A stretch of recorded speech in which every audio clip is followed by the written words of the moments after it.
All right, so I'm back.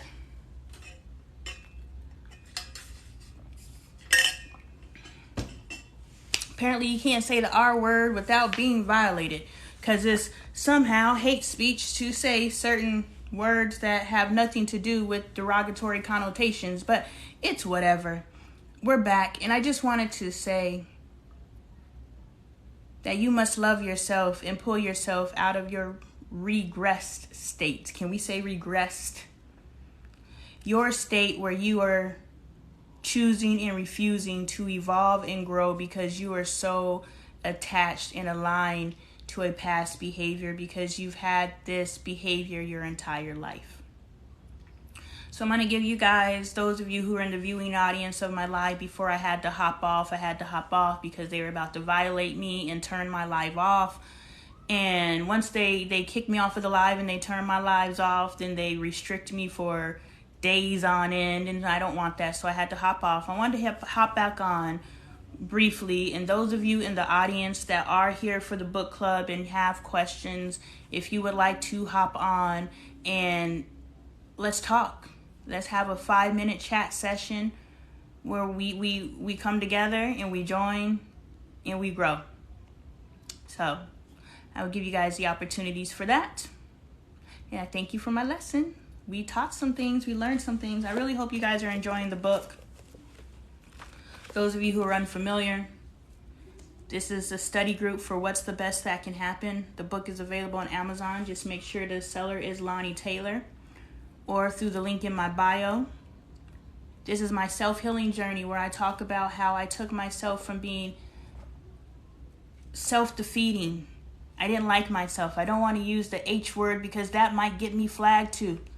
But I really went from some really, really gnarly inner thoughts. I went from a lot of defeating, limited beliefs. I believe that I was trapped in the space that I resided in at the time. And I know that I don't live in that space anymore, but I had to do the work. And so I'm here to help you all do the work. Thank you, Pat, for getting me together.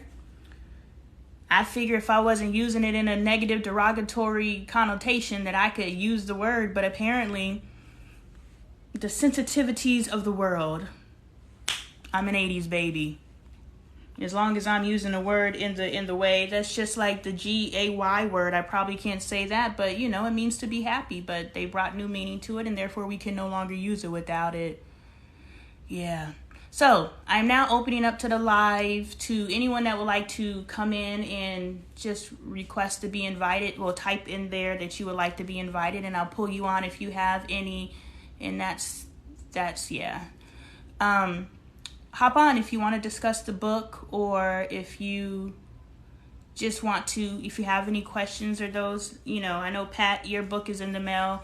Dre said he put it in the mail for you yesterday. So if you haven't read the book, but you still have some healing work that you would like to collab with, you can hop on. I also do one-on-one sessions, so make sure you DM me for details and we can discuss your situations and things that you're going through on a personal level. I'm able to tap into your energy and it's through conversations. I'm not a psychic, so I am not going, you bring me, you know, your grandmama's handkerchief and I can give you a message for her. That's not how my gift works. I see souls, which means as you speak to me in your truth and your reality, I'm able to see into you and tell you exactly what the work is that you need to do in order to heal yourself. We get caught in these cycles of grasping for all these outside world things and going to psychics. I was addicted to psychics for years because I just needed some answers. I needed something. Now I found a bomb ass psychic here on TikTok. Like she done paid. Like I'm holding on to the stuff she said because so many things of what she has said has manifested. And something that I have realized in the spiritual world, when you are doing spirit work, it all starts in the spirit. And the thing is, we don't even recognize spirit because we're so used to living in the physical world that we don't understand that our manifestations begin to come to pass in the spirit. So we realize in choosing not to change our attitudes and behaviors, because this is who I've been my entire life. By choosing to stay in that space, you are holding yourself back from your physical world manifestations. Because what I said before I ended my last live was, in order for me to go from 0 to 100,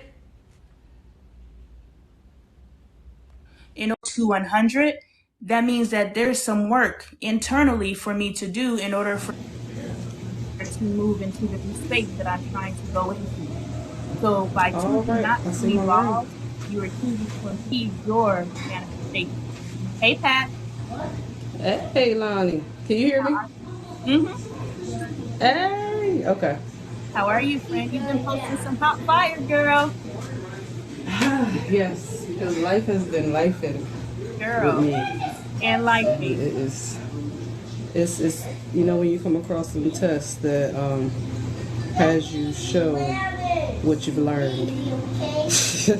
You gonna show up for yourself? You gonna get kicked back to the previous level? I can't. I don't fit in that box no more. Look, them clothes don't fit no more. At all. I literally got on my TikTok shop outfit because the clothes do not fit in reality. Hey, girl. Look, that's how it is for me too. As I'm folding my laundry, that's why I ain't on here. That's all right. That's all right. But nah, the topic is spot on. That's why I'm just listening.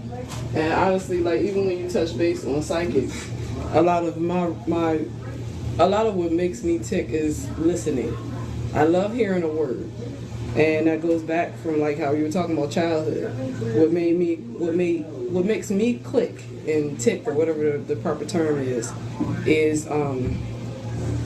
gleaning from what people have to say, and it comes from growing up in the church and growing up under my mom, and I've always been a listener.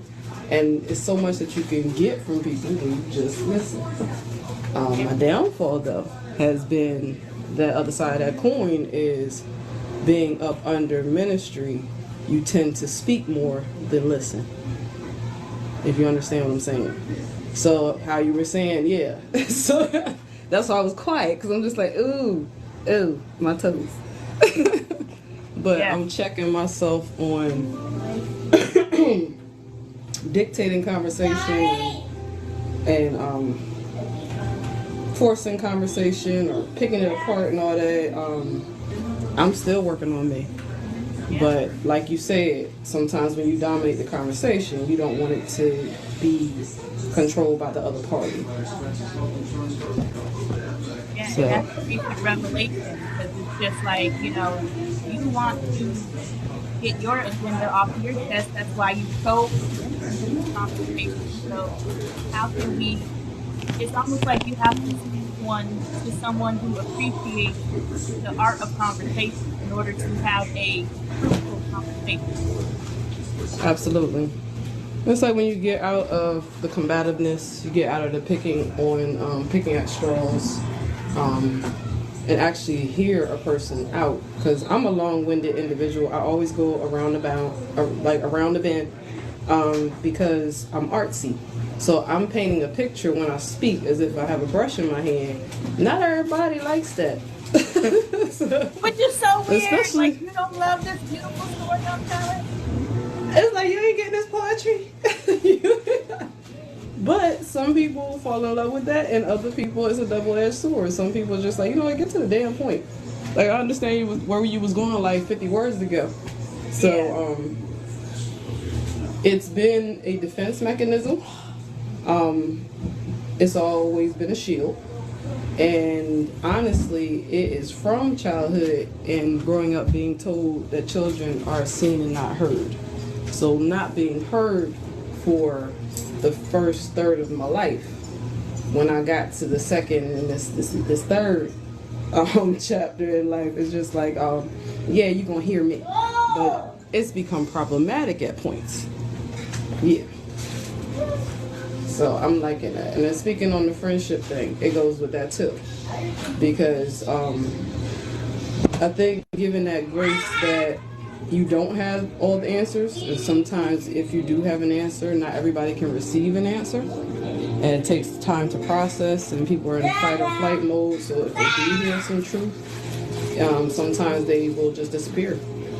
because they can't process it, or they feel like because you can see, because you're empathic, like how you were saying that you're not a psychic, but yet you read between the lines, you get what's behind the veil.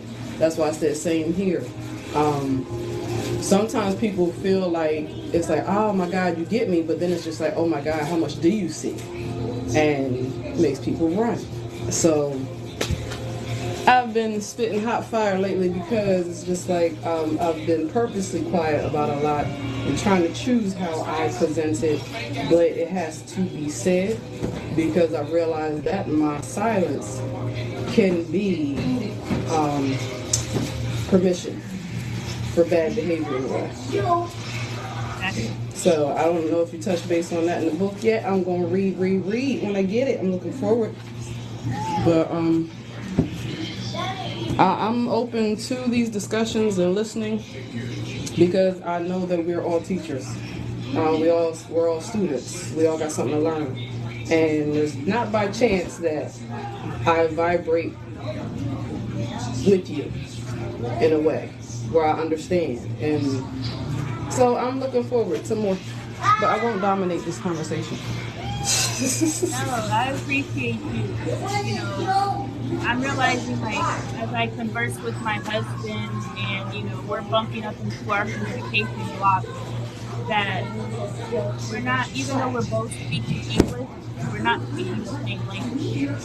And so that's been a revelation for me, because my husband's like, I don't even understand what you're saying. And I was just like, well, how do you not? I like literally paint a picture, like I begin in the middle of it. Like I give you all the information, how do you not understand what I'm saying?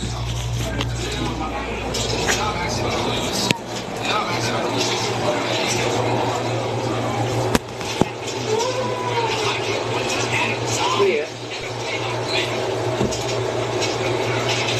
I think sometimes guys feel like we're talking at them, especially when there's love involved, versus just flowing with a community, just flowing through a conversation. And sometimes we as women think that men receive our conversation as women the same as if we were one of their guy friends. And that's something that I had to realize. Especially, there was a chunk of time in our marriage where I was like, I want to be your friend. I want us to be friends. Why can't I talk to you about everything in my life? And I had to realize there are just some areas that I'm more advanced at and that he's more advanced at. And give grace. Because until we really truly understand each other, you're not going to get shit I'm saying. I'm sorry for cussing because I don't want you to get knocked off. But they own me, girl. It's one of them things of like I said, I go around the bend to get to my point. I found that with my husband, he like straight to the point. Like, just give me the meat of it, so then I can process that and do something with that. But if you making it so big, I'm gonna attach to the other things instead of the point. So then we spend hours or days or weeks or months or years having the same argument, saying the same thing to each other, just in different ways, until we realize we're saying the same damn thing. We were like, for 2 years, like, we're saying the same thing, but we still couldn't receive it. Until now, it's like, okay, let me pause, let me think, let me wait, and I'm gonna watch your actions to see if you understand it. And if your actions aren't giving me that you're understanding it, then maybe let me say something else, or just move out of the way so you can process and learn. So, even with the discipline thing last night, like, I kind of could see where it was going, and it was like, we've been there. And it didn't go. It didn't go. I mean, it went where it went, but even when he was disciplining her, he was like, I don't even want to do this. Like, why you can hear it. So he became to the space of, he's like, I'm sorry that I have to do this, but you're not responding to this. You know, so even in that, I saw growth. You know what I'm saying? Yeah. And that's all that's important, is that y'all actually came to a point to where he understands he don't have, it's kind of one of them things where you want your child to be better than you, So you don't see how beautiful your example is to them in their eyes. Like how a kid will come home with a picture of you and them. It's a stick figure, but you got little clues in on what they paying attention to about you. So it's one of them things, like he may not glorify what he does, but his son, y'all son does. So he may not in that moment have seen, oh, he wants to be like me. That's why first thing was just like, oh, you want to be a barber? And that's when he just like your son got quiet, which is like, oh, it's time to get off of here. It's like, see, I got you. So that's all I'm saying. We've been there, but he may not see just how big he is in their eyes yet. You know what I mean? Oh yeah. And when he sees that and realizes that, and they start to replicate the good stuff that he does and all that, it might not be some. I understand as a dad, you don't want somebody coming to you like, okay, you gotta pay me this much because you cut my child's hair off. Your child cut my child's hair off. Like I get that part, but I've had some funny ha-ha moments where it's just like, yeah, the teacher wanted me to come down there and discipline you, but you know what? Let's talk about this, pick this back, choose these battles, and learn from this. Which was my response, I was just like, okay, Michael, something you're supposed to be doing. And he was like, how would he, he was like, it's common sense, why would he go to school and cut someone's hair? I was like, because he got in trouble for cutting his brother's hair. Yeah. He didn't get in trouble for cutting hair, he got in trouble for cutting his brother's hair. So I think he'll never cut his brother's hair, but he'll go cut someone else's. So we gotta cover all bases with our children. We can't just the one thing that's blatant in our face. We have to think, okay, is it that he cut hair? Is it that he cut his brother's hair? Is it that he aspires to be a dad? Like, there's so many different ways that we have to pivot, and we don't even know to pivot if we respond to anger. True. Very true.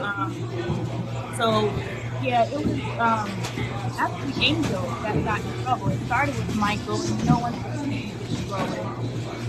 Dre was down half the kitchen, hidden in her closet, and so it's just like she's responsible for cleaning the kitchen at night. It's like, why aren't you drinking tea? These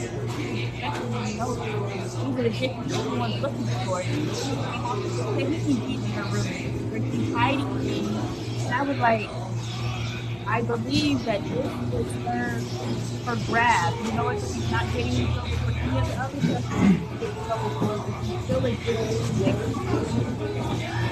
And she's still caught in the cycle of, I have to draw them in somehow. And she hasn't found a positive way necessarily to draw us in.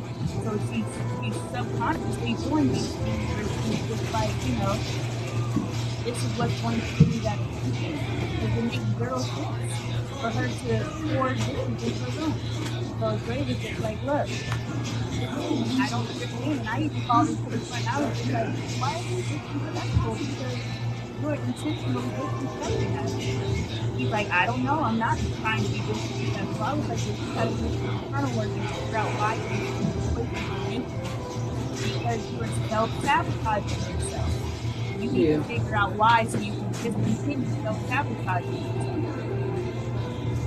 Yeah, my kids have been guilty of the same thing. And we have had to, more so me, has had to have conversations about, all my spoons are gone. Yeah, we don't have any cups. Like, I have, half of my bowls are not in this cabinet. Why? So then I go up in the room and it's under the bed. Okay, so this is why I can't find anything. But it's a repetition thing, and sometimes, honestly, the kids, they just don't have the common sense to put two and two together and see, okay, this is because of me. And because they're so used to us as parents making everything happen and making everything good again, it's like, oh, well, mom will get it or dad will get it. Oh, someday it'll just float out of my room and be in the kitchen and clean. So it's honestly, yeah, she may want negative attention, but also her herself, maybe she's a foodie and she doesn't understand how to express that to you, or articulate who she is to you in that way. Okay, come on. But I could assume, but a lot of times it just takes a conversation. Yeah. Continue conversation. Because today you may not be able to express yourself, but tomorrow you may be able to offering that place of understanding. I agree. Because I was just like, I'm not getting mad at you anymore. I'm just like, you gotta tell me something, tell me something. I'm going to run with what I have seen. You can tell me what it is, and we can work from there.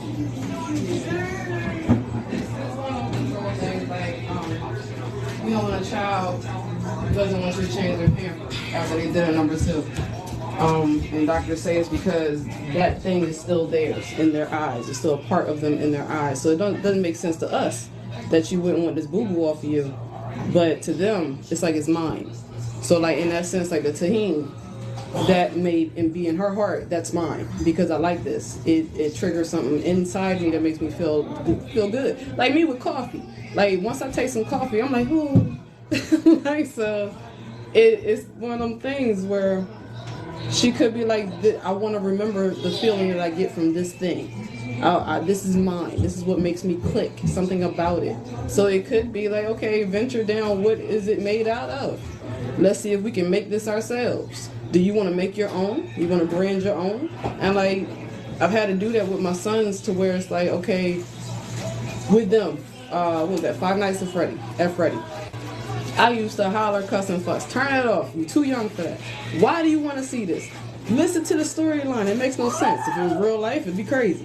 But then I had to see, okay, one likes to produce music. The other one does voiceovers all the time. One draws. The other one loves to take pictures. They love the computer. They love the games. So one's in the robotics. So, okay, are y'all trying to tell me, okay, this is your genre. You want to do this? And I had to pull back and like, okay, it doesn't make sense to me, but over time, you're showing me it does make sense. You know what I mean? So finding that anchor point, finding that space of understanding to understand them. Yeah, because they're little adults. And remembering like we were that age, so there were things that were our favorite that our parents was just like, nah, you can't have that or you shouldn't do that or whatever. Like me, for instance, I loved music. My mother thought everything that wasn't gospel was blues. And me and my sister talk about this often because it hindered my sister in a way that I was more of a rebel. She was more of a pleaser for my mother. So it's like she pulls herself off from her gift. And now she's questioning me, like, how do I do this? And it's like, just do it. But she can't get past that hurdle of hearing my mom's voice. And it's like, but for me, I'm just like, F it. You can't tell me what to do. So, but we're all made up differently. But if you, I see she's inquisitive. Like even when I look in her eyes and I see her smirk on her face, her wheels are turning.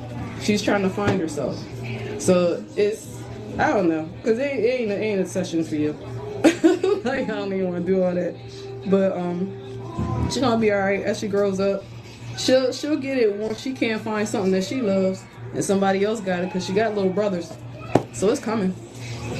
Yeah, I think as long as I can take the chances to see, she'll be okay. She will that be. I've had before was I wasn't thinking the intentional. I was thinking that I thought were important, but now I'm camping to see that I see it. So Yeah. it's totally different. I feel okay for where she's headed. But prior to February, I was afraid for her. I was afraid of her. I slept with my door locked. But, I put my gun in her. Not because she's done anything, but she was living that vibe. You know what I'm saying? Yeah. And I didn't know what to do but to send her to therapy. And so, now I know that I can actually get on her level. I can actually speak to her in areas that I actually see how I can help her. Yeah. Because I know when it's like she's in that rejected state. Yep. She's in that hard-headed age. And so I have that capacity to understand for my daughter we all have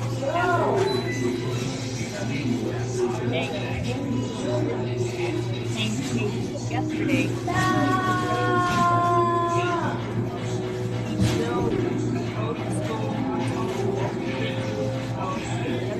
her routine hasn't changed because she's changed. So how is her behavior and her rebellion going to manifest now? Ray, she's doing the same old stuff. And I'm starting to sit and analyze it like, okay, the world hasn't changed. The manifestations are happening how they're happening. But what is it now? You know what I mean? It's Yeah. not what it was yesterday. It's something else. Something has this. Yeah. So is she? Is it? How can I ask this? Is it okay to not wait for something bad? What You do know what I'm mean? saying? Like I'm always talking to her and redirecting her. Like I'm saying is, if she's not exhibiting the same behaviors from yesterday, she could be coming into more understanding of herself. Yes. And that's, and if she's maturing, and you know how they get to that certain point to where it's like it's not cool anymore to act a certain way because you acting like a baby, and their friends start calling each other out. Like maybe she's at that point. Cause I see it with my teenagers, and it's like it's a drastic difference from this year to last year. We still got some work to do, but yeah, there's conversations that we had to have. I had to just let them know straight up, like when you become an adult, that behavior is not cool. Cause somebody in the street won't check you, and it'll be different. But I don't know it. If she's not self-harming, if she's not harming anybody else, I would just kind of sit back, observe, take notes, and redirect as needed. Because at least she comes home. You know what I'm saying? Yeah, I'm just focused on working on her self-love and self-acceptance right now. Yeah. So I believe that, Ray, they would have some updating.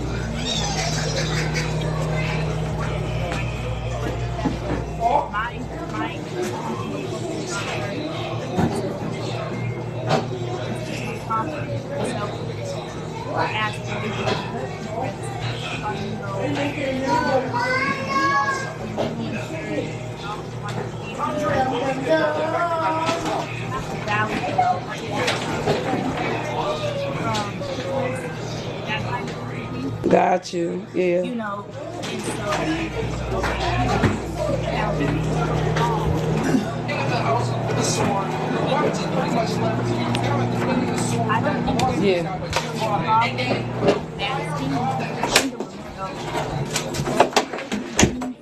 and to present to society, you have to put on a mask in order to survive.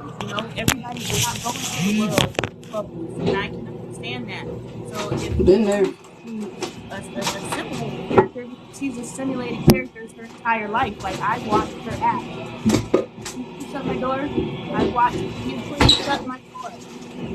I watched her simulated character of the life that I've observed so far. And so I was like, okay, that's fine.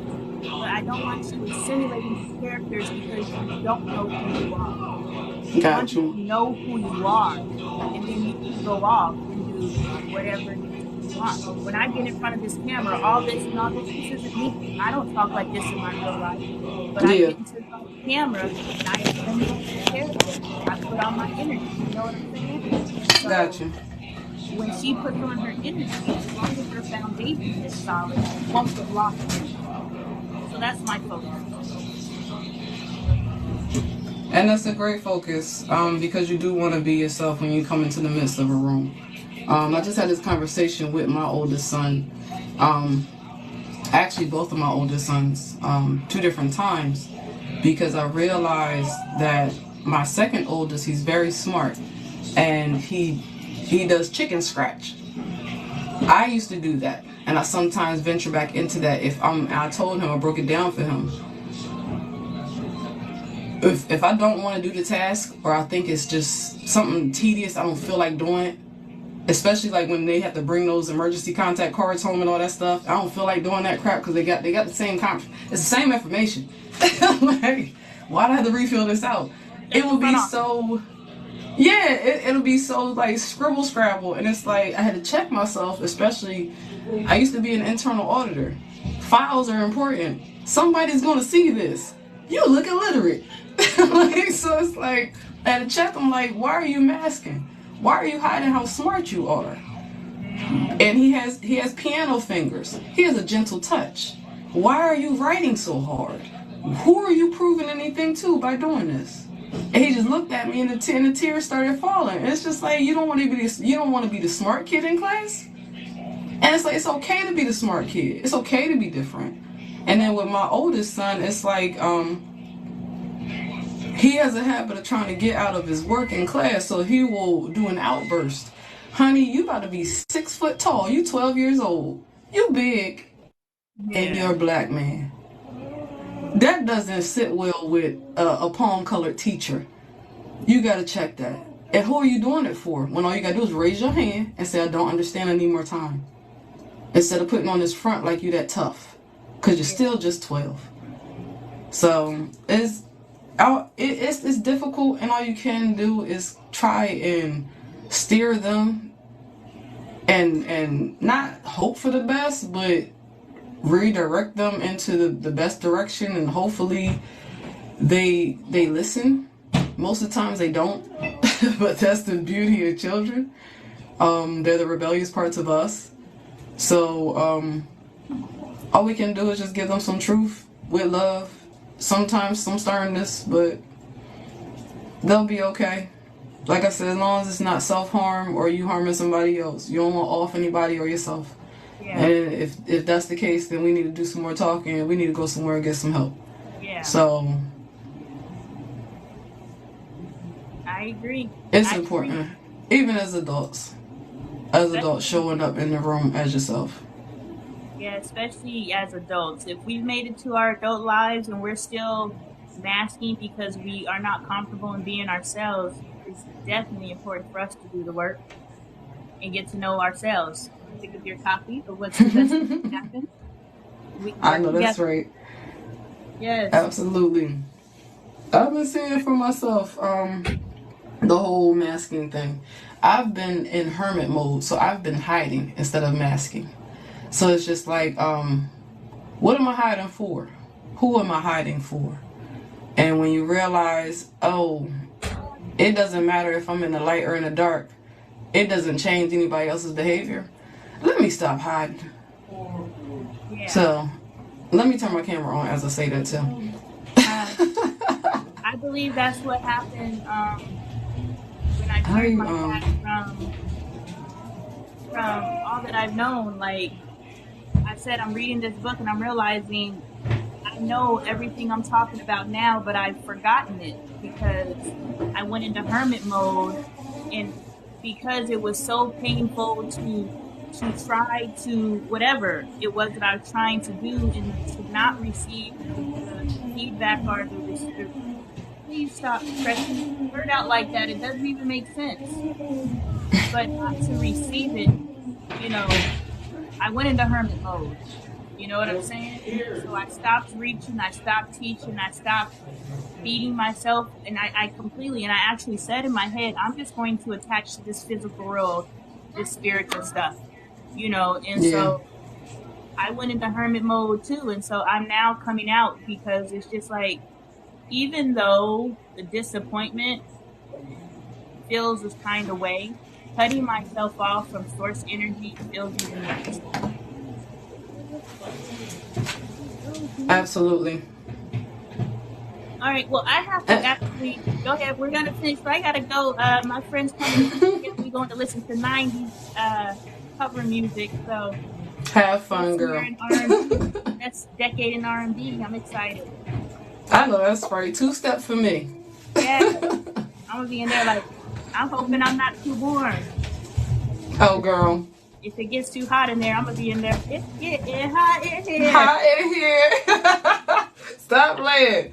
Well, you have a blessed night, and it was good talking, and I look forward to the book. Awesome. All right. It's on the way. It said the 28th or something like that. It should be there, so. It'll get here. I'm going to dig in. I really appreciate it, too. Because financially, we in this, like, oh, my God, space.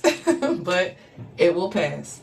So I appreciate the kind-heartedness. That's what my Ray was just talking about, because he's in the same industry you're in, cosmetology, and so he was just like, I don't know what's happening. Like, all his clients have dried up. So it's not even that we've created a life that our finances couldn't afford. It's that because he's an entrepreneur and his clients are all gone, it's just like, okay, and there's no supplementary income there. So it's just like, gosh. But you know what? They're not going. Yeah. And I want to encourage him. And this is going to encourage you too. Yeah. Because when we think people aren't there, they going to call. They going to come.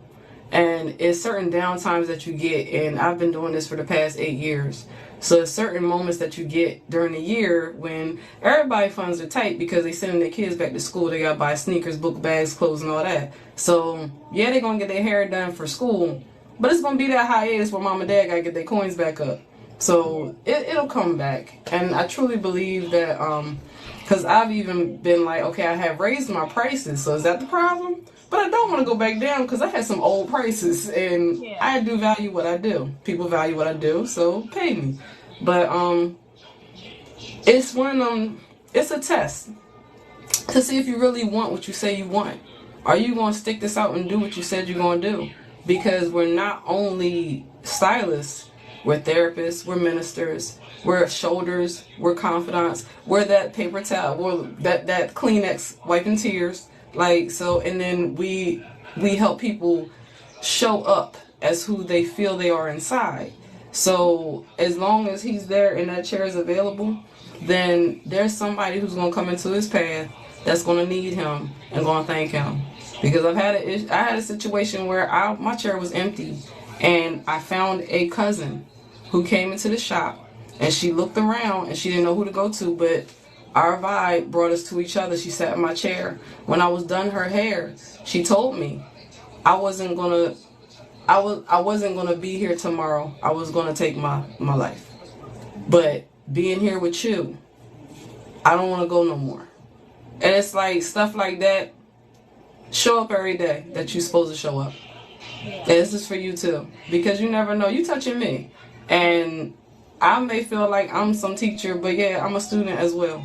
And then sometimes you just need another person. So I appreciate you, and I ain't gonna drag this out. And you have fun. And tell friend I said hi. All right, hon, take care. All right, have a good one. Bye, guys. You too.